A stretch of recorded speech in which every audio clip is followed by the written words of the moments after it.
1/2 papaya, vinegar, carrot, shallots, 1 chili, raisins, sugar, salt, ginger. Then mix together.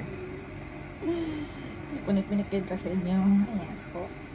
Tapos carrots. Blends. And then, lagyan natin siya ng suka.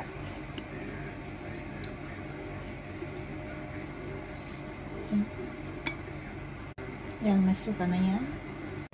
Itong datong puti ang nilagay nating suka. Yan po. Lagyan po ng sugar. And then, pasas po. Nilagyan ko na siya.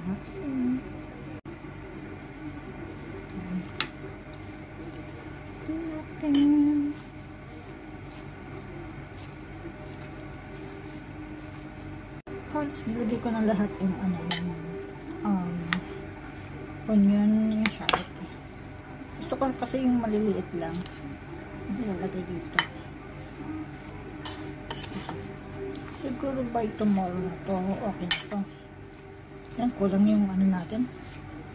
Kulang ang vinegar.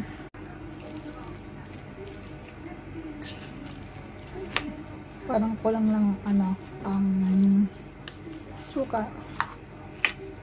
Pero to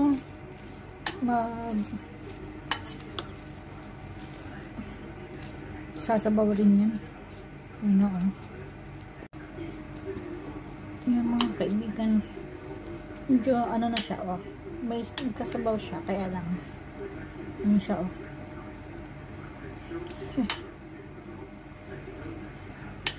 namimiss ko kasi gumawa ng namimiss ko yung atsara, kaya gumawa ako ng atsara.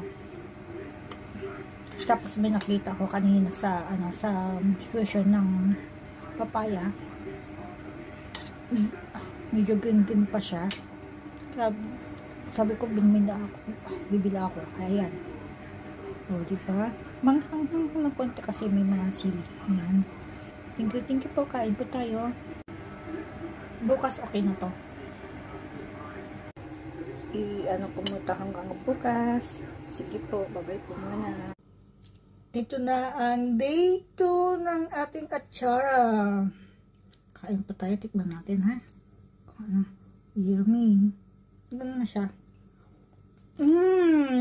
Kumapit na yung tamis. Yung asim. Yung alat niya. Sarap. Sarap, kain po tayo. Ito na yun.